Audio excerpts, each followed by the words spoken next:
Good morning, true crime friends. How y'all doing? Listen, I just knocked my petite 32-ounce cup of coffee all over my desk. So exciting. Anyway, look, we need to talk this morning about this Natalie Cochran. Cochran, child, unclear. She's a whole trash bag. But let me tell you, first, you know what you need to do. Please like this video and subscribe to the channel. That's helping so many new people find us. I'm so excited. But look, Miss Natalie. Let me tell you what happened. Okay, so look, they're over there living in West Virginia, right? And she's a pharmacist, and her husband, Michael, has some job, unclear what it was. And Natalie was like, you know what? Being a pharmacist and a diabetes educator, that's going to come into play in a minute. Being a pharmacist and a diabetes educator is so wonderful. I'm helping my community, and everything is going so good. What more could I want? Oh, yeah, I know, more money. So she was like, you know what, baby? You know what, let's do? If we go online, we can find out all the government contracts that are happening around the country, and we could apply for some of them, and we could supply the government with things that they need. Now, where they were going to find the things the government need, child, unclear. I don't know how she thought she was going to do this business, but apparently this is something anybody can do. You just let your Google fingers do the walking, and you go on over to wherever they do government contracts out there on the internet, and you find them, and then you could put in a bid. And so her friends and family were like, Natalie, you are so smart. Oh my goodness, what a wonderful idea. And she was like, right, only I need investors. And her friends and family were like, oh, don't write you a check, girl. You know what? Let me give you my whole life savings. That seems like a real good idea. And I was like, wait. Your whole life savings? The whole thing? That don't seem like such a good idea to me. But child, what do I know? So all these friends and family, including her parents, her siblings, everybody gave her giant chunks of money, and her business was going great. All of a sudden she was like, oh, we have gazillions of dollars in the bank, and my husband is buying fancy diamond earrings, and he's buying himself a sports car and a motorcycle and all this other stuff. Little did all these folks know, Miss Natalie was running a Ponzi scheme. She was like, listen, your returns are going great. I went on to Excel, and they have a template there, and I just created a bank statement. And here's your statement. It shows you have a really nice return. Would you like to reinvest that? And people were like, yes, I don't want any of my money back. Just keep reinvesting. And she was like, great. So she used all the money that people gave to her. And she was just like, hey, new people, come on in here. Can you write me a check with your whole life savings too? You can? That's terrific. Wonderful. And then I don't know what happened, but at a certain point, she was like, oh, people are wanting redemptions, meaning they're wanting some of their money back. Are they like, no, you can keep the bulk of the money that I invested, but just give me a little something on the side. And she's like, oh, my husband got a new sports car, and I am sick, and cancer. Yeah. I have cancer. And so I would love to get back to you, but this cancer is really, really terrible. And her husband even started going, babe, what? My mom and them said they want some money back because they want to, eat and live indoors and stuff. So maybe you should give them some of their money back. And she was like, ugh, my cancer is making me hot. It's making me not be able to write checks. My cancer is real bad. And so, yeah, I can't, because cancer. Spoiler alert, she didn't really have cancer. She had fake cancer, which is terrible. Meanwhile, her husband was like, I'm going to do some investigating, and I'm going to get to the bottom of this. Every morning, my wife gives me all my supplements and stuff, because now I'm just driving around in my fancy sports cars and working out and taking all these supplements. And my wife, the pharmacist, is giving me all these medications, but sometimes I fall ill, deathly ill, even though I look good, I feel good, except for periodically I just fall all out on the floor. But other than that, I'm doing real good. So her husband Michael had gone to the hospital a couple times, but he came back, and to me, I was like, Michael, boo-boo, was you getting poisoned by your pharmacist wife? Shades of Corey Richards. But okay, he trusted his wife the way you're supposed to trust your wife, right? So after a little while, he was like, Natalie, we really need to get to the bottom of why new money is not coming in. And she's like, right, it's the government shutdown. It's not me. It's not the fact that I can't trick, lure, borrow any more money. The government shutdown is slowing up the deposits. We have a banker down in North Carolina, South Carolina, child, you know, I don't know the difference. One of them Carolinas, that's where our banker is. And we're just going to borrow the private plane of our neighbor. Listen, the private plane of your neighbor. Okay, so you living in a fancy neighborhood without saying you living in a fancy neighborhood. So she was like, we're going to fly down to the Carolinas and we're going to talk to these bankers and see what's going on. And her husband was like, right, because my parents have started to be very upset. Some local business people are saying something's wrong, that they can't get their money out and they want the FBI to come and check on us. And she was like, everyone's being ridiculous. The banker is going to answer all of your questions. Here first, though, please enjoy this smoothie. And her husband was like, right, because you're helping me with my workout routine. And he takes a big giant sip of the smoothie or whatever. And then he's like, I'm not feeling that good. And she's like, you should go lay down. Go on and lay down. And so it's unknown what happened in the house on this particular day. What we do know is that, number one, the appointment at the bank was tomorrow. It was going to be the very next day. And so listen, this is what happens when you have a whole lot of money, from what I heard, right? You have a business account and it has a whole lot of zeros in it.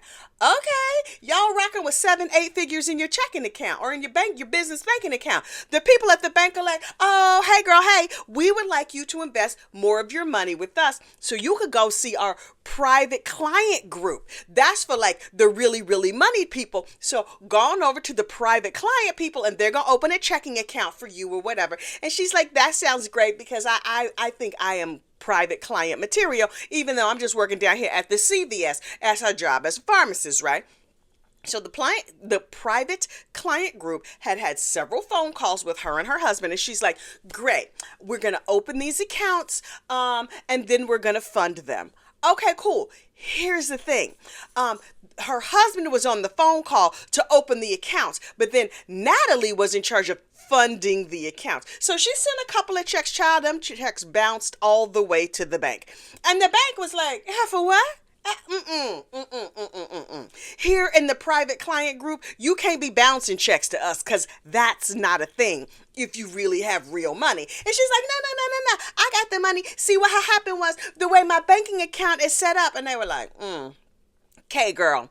And so she said to her husband, listen, I know that you've been a little sick lately. Please have another smoothie. And but we're going to go see the bank tomorrow. Or we're going to go see them face to face and demand that they tell us exactly what's wrong. And the husband was like, okay, that sounds like a good idea. Meanwhile, Natalie was like, boop, boop, boop, boop, boop, boop.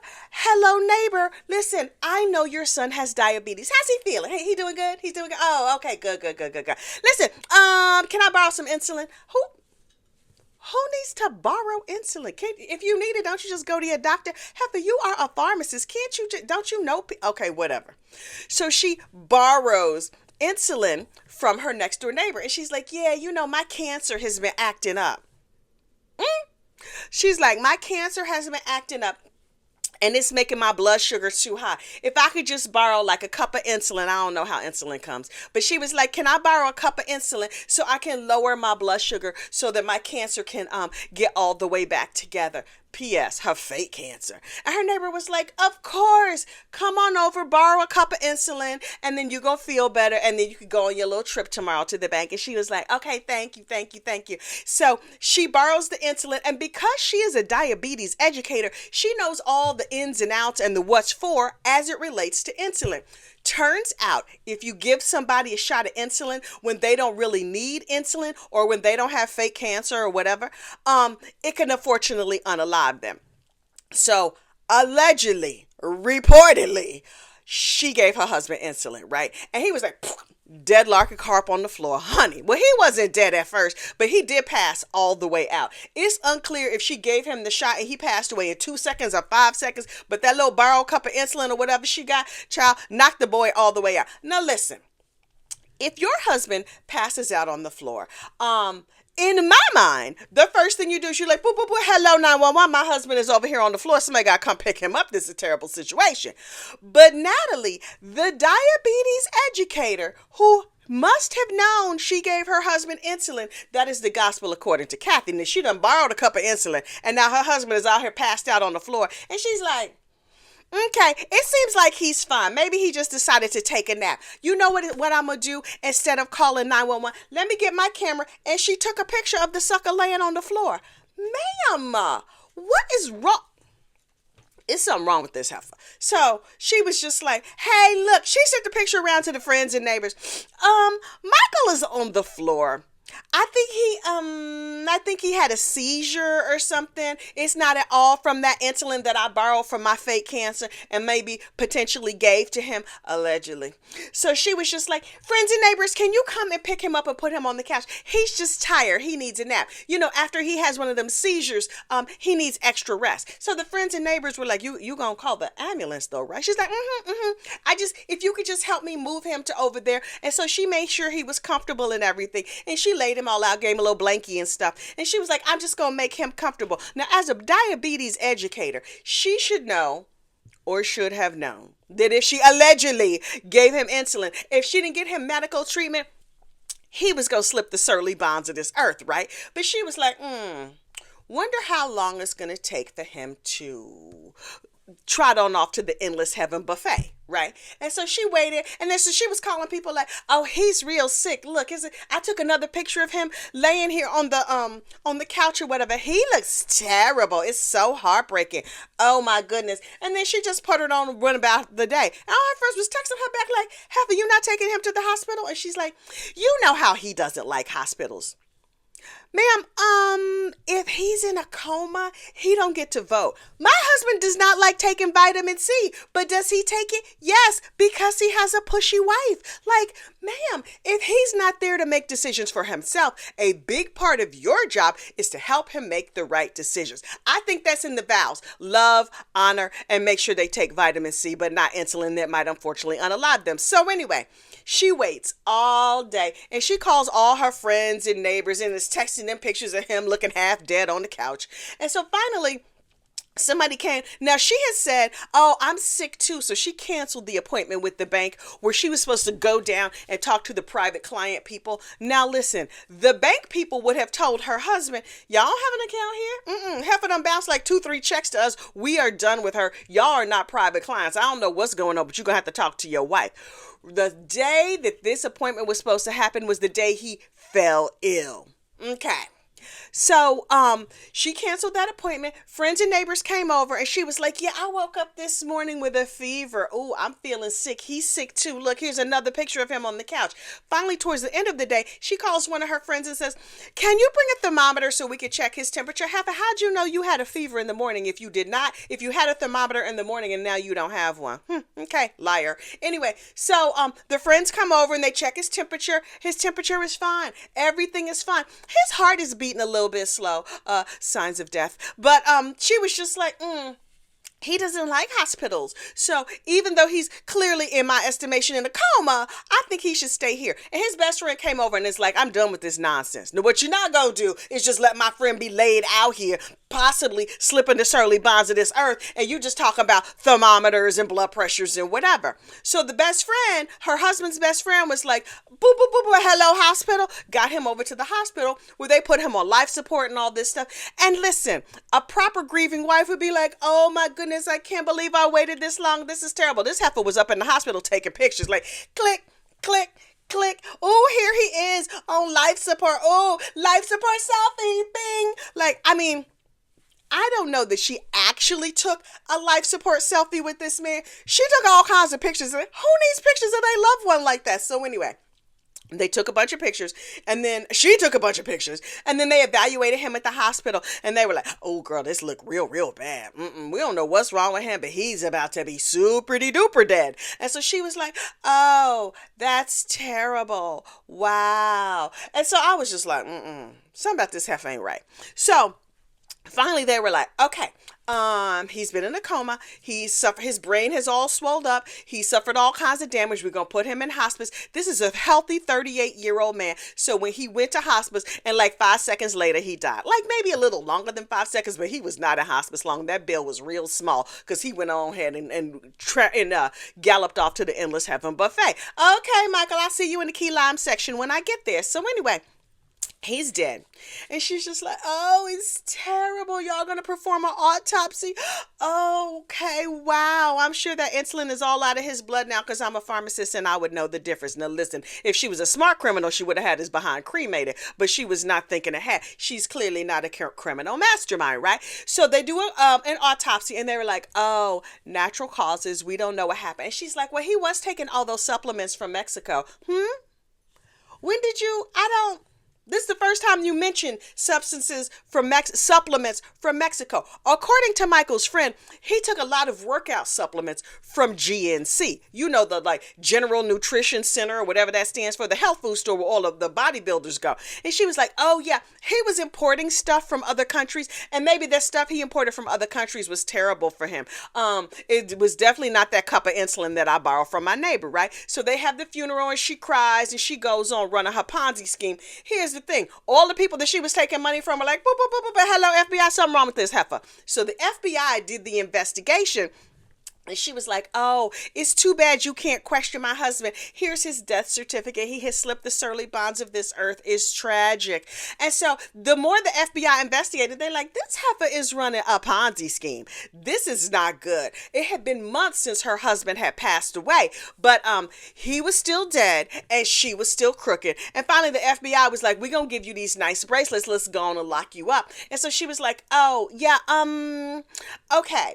I'm not going to say I did it. You're going to have to take me to trial. And so she went to trial and it was discovered that she defrauded everybody in her life. Her mama, her daddy, her in-laws, her siblings, her friends, her neighbors, everybody. Sociopath. Anyway, but you know, I'm not a doctor, nothing, child. I'm just your friendly neighborhood gossip. So her sociopathic behind gets 11 years in prison for this multi-million-dollar Ponzi scheme. Now, this heifer was in her 30s, so she was like, 11 years, child, I can do that standing on my head. I'm going to be with my people, the other sociopaths, but I'm going to sit here and look real innocent. Meanwhile, the local government was like, wait, don't she have a dead husband? And didn't he die right around the time she was supposed to be going over there to the bank to get everything checked out to see what was going on? They were like, let's exhume his body. So they exhume his body and they run tests and they don't find anything. And she was like, ha ha ha, laughing like an evil villain. Allegedly. So she over there in federal prison and she's like, he died of natural causes. It's terrible. Oh, our poor children. Ma'am, you're a whole trash bag. So they put him back in the ground and they're like, okay, sorry for exhuming your body. May you rest in peace. A little bit more time goes by and the government is like, wait, we have this other test that we can run that does like other stuff. And they're like, okay, let's exhume him again. Y'all just refuse to let this man rest in peace. So they dug him up a second time. And the second time they exhumed him and did a more sensitive test, they were like, oh, insulin poisoning. And it's like, they were like, wait, the heifer that's over there in federal prison, wasn't she a diabetes educator? Wouldn't she have known about insulin? Let's go inspect her house. Oh, they looked in the refrigerator and they're like, oh, here we have that cup of insulin that she borrowed from the neighbors. And she was like, I was doing a favor for my neighbors. My neighbor has a diabetic son and I was storing some of their insulin in my refrigerator. Girl, why would you need to store the insulin of your neighbors? Do they not have a refrigerator? They could afford a plane, but not a refrigerator. So your story is that you just borrowed it for your cancer, fake cancer. By now, everybody knows she got fake cancer. Everybody knows she's in prison. Everybody has testified against her. And she's like, I mean, I may have run a teensy Ponzi scheme, allegedly defrauding everybody I ever knew in my whole life out of millions of dollars, but I could not possibly have, unfortunately, unalive my beloved spouse. Okay, Alex Murdoch, I see you. Anyway, so now she's on trial down there in West Virginia for the unfortunate unaliving of her beloved spouse. Now, if you ask me, heifer did it. Now, Clearly, I do not live in West Virginia. Hey, West Virginia, how y'all doing? One of the very first cases I ever covered on this channel was the state of West Virginia versus Andy McCauley. Child, he was a mullet American. It was a situation. Hey, Daniel James, that's the prosecutor down there in Berkeley Springs, West Virginia. Anyway, Daniel James is not in this, but it's a different prosecutor. And the prosecutor is up there in the court every day like this happened, did this and this and this. Oh, the prosecutor has it all laid out and it's calm and cool and collected and is down there giving his side of the story. Now, the defense attorney, y'all, this defense attorney is something else. Now, the alleged unaliver is sitting there looking all prim and proper. She has like a murder face to me. I'm not saying she's guilty. I'm saying she has ways likened unto that of somebody who is guilty. And her defense attorney, I'm telling you, this man is living his best life. He's like, I get to be on TV. I get to be extra, extra. He's so extra. He objects to everything. He's mad about everything. Listen, I would watch this case just for this man. He's like, oh, Your Honor, I can remember that chicken lawyer in what was that? The Cromley case. We had that chicken lawyer who just pranced around and sighed and huffed and puffed and did everything but lay the egg in court. This is the male version of the chicken lawyer. Who was that chicken lawyer? Shannon Smith. Bagawk! Every time she got mad, child, she would just cackle in court. Oh, I was loving it. Anyway. I don't know this lawyer's name, child. By the time the trial is over, I will know it. But this defense attorney is just like, objection, ongoing objection, Your Honor. And I'm just like, sir, sit down. So, the defense attorney describes his client as a bad girl. Yes, she swindled everybody she knows out of millions of dollars, but she didn't unfortunately unalive her husband. Yet, you know what? She's a little bit of a bad girl. Sir, your client is a sociopath. But we just gonna sit here politely and act like she not? Okay. She's sociopathic enough to cheat her mama and daddy, but not sociopathic enough to unfortunately unalive her husband? Okay. You gonna need to sell that to somebody else. Now listen, if I was on this jury, I would be like, that man needs to sit down. How soon till we can convict this heifer? But apparently the case rolls on. They're about to be in day 3 today. So now that you have the full background on Ponzi scheme pharmacist Natalie Cochran, she's also an unfortunate unaliver. Right? She thought her scheme was about to be found out. She asked the husband, if you ask me. But we're going to stay on top of this case. So you stay tuned and I will see you soon. Bye.